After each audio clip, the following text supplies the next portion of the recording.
Welcome to my basement! I recently found a collection of 17 games, including the console itself.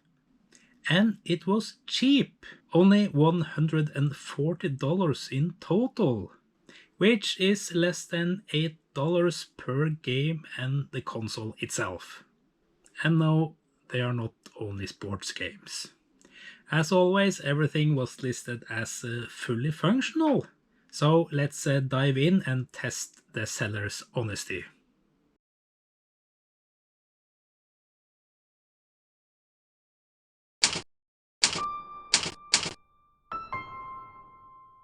So another package on the bench, and I'm pretty eager to open this one. This is a console that I sort of owned before, but this came with a lot of games, and also it's really badly packaged. So everything is rattling inside, so I'm just hoping it survived.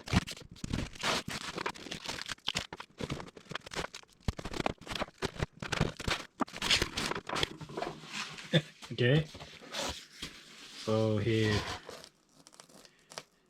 included some stuff he was trying to get rid of, I guess, in the packaging. Yeah, it's not as badly packaged as I thought.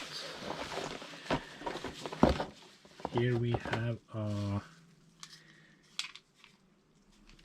power cable, and we have something that will just totally give it away. Nintendo Super Famicom. What could this be?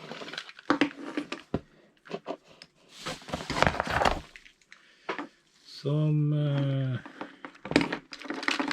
cables and also a SCART thing. Composite to SCART, I guess.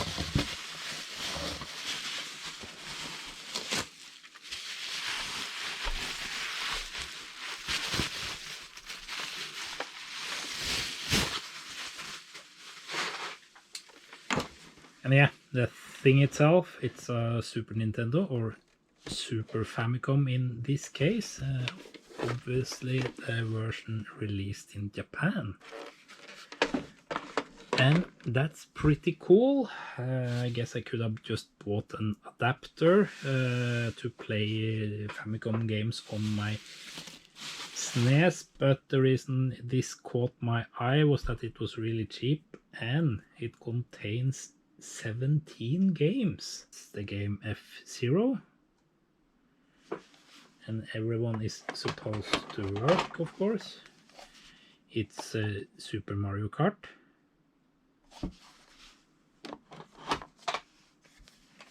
It's Star Fox. And then we have R-Type.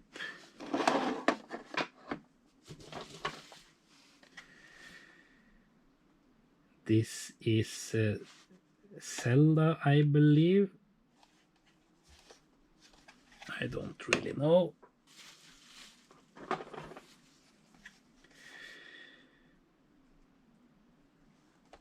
Produced by Hudson Soft, Super something number 2.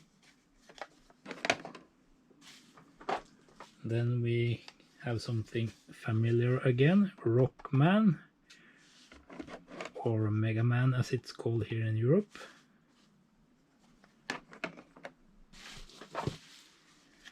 Then we have the Chrono Trigger.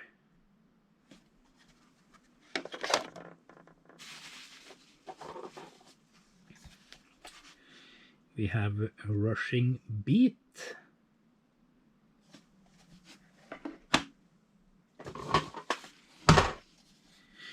And we have some kind of Mickey Mouse game, the Walt Disney Company.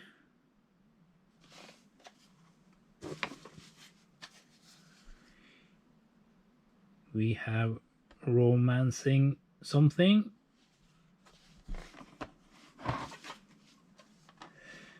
Super Power League, which I believe is baseball, and Hudson Soft again.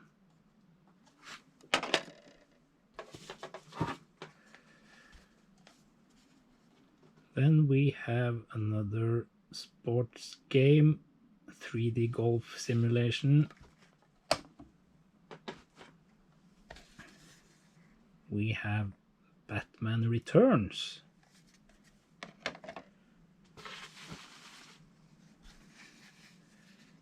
Street Fighter 2.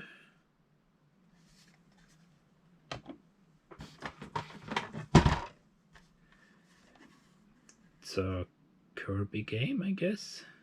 You can see Kirby there, Super Deluxe version.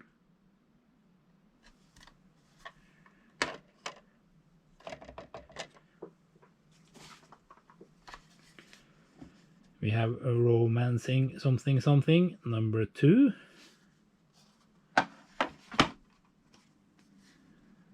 And we have Golden Fighter. And that wraps it up. Really happy with this one actually. It contains a lot of good games for the console. So yeah, looking forward to test them out. I only have like 4 or 5 games for my original PAL Super Nintendo, so this was a great addition actually. And all carts are sold as fully functional. Well, if you've seen my previous videos, that doesn't really mean much. So I did some 3D printing off camera, and I created the 2 stands to hold all my cartridges. Still annoys me a bit that both for the Nintendo Super Famicom and the Super Nintendo here in Europe and the US, that you can't see which game it is on this side. I think they nailed that a little bit better for the Nintendo. So yeah, probably have to figure out some kind of label that I can print out and put on this side, I guess, so that I see what I have. So I bought an upscaler as well, a pretty cheap one that should work with the Super Famicom as well. So yeah, let's try to hook it up and see if this unit and the games actually work. So I got a little bit carried away off camera and tested some carts. I started with Rushing Beat, and yeah, actually pretty funny game.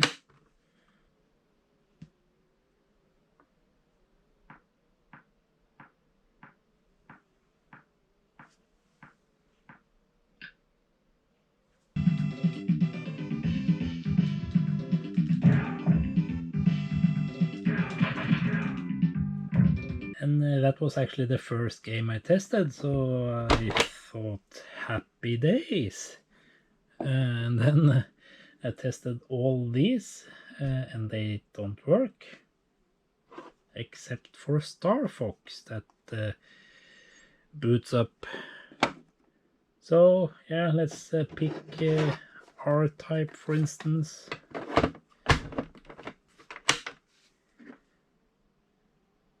And either you're greeted with a black or a blue screen, depending on the cartridge. Let's try another one. Street Fighter 2.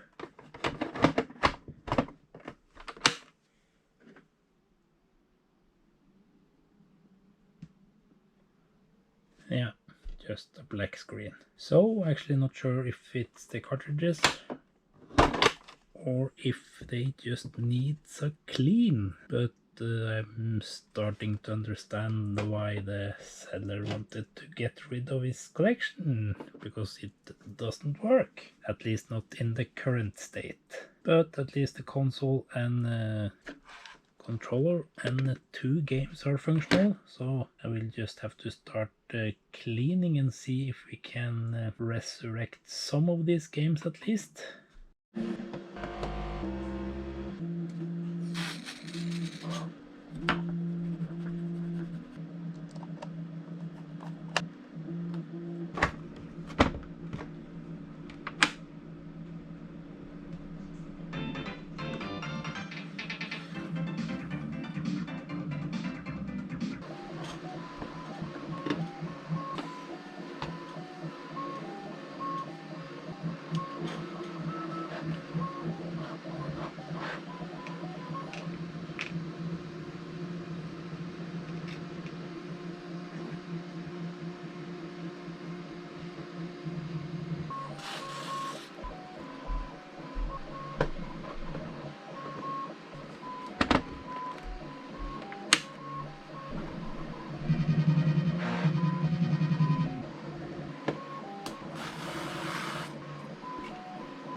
So we're back with the Rockman 10 that doesn't work.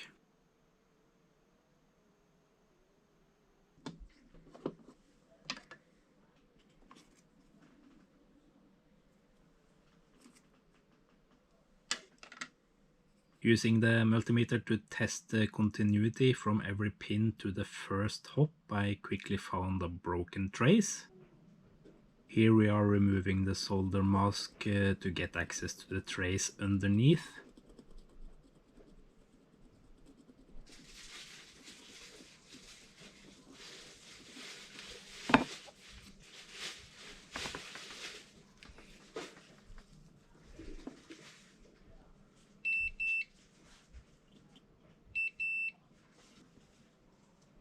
And applying some solder. Then we test that we actually fixed it and that we now have continuity.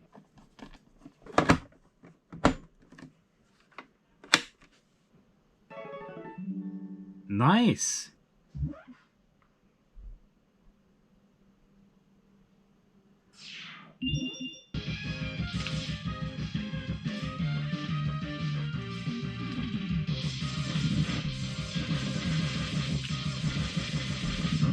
It was quite obvious that the previous seller had tried to fix some of these cards himself. There were some scratches around a few of the screw holes, and also 2 of the cartridges were damaged in the process.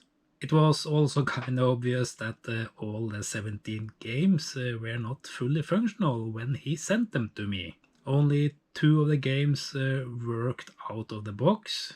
However, I still think it was a good deal in the end because I managed to get them all working. Especially happy with the Mega Man 10 repair. I initially thought there was something seriously wrong with it when I opened it up, when I saw all the wires and resistors that was soldered onto the PCB.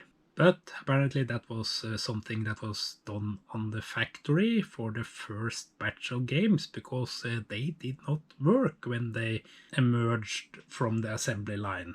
According to a user on Reddit, there was a problem with the initial batch of these games, triggering the region check to fail so that none of the games booted. Apparently the hack on the back of this PCB solved that issue. Well, that's it for this episode. I'll get back to playing some of the games. If you're still here and like content like this, please be sure to like and subscribe, and I do hope to see you again next time.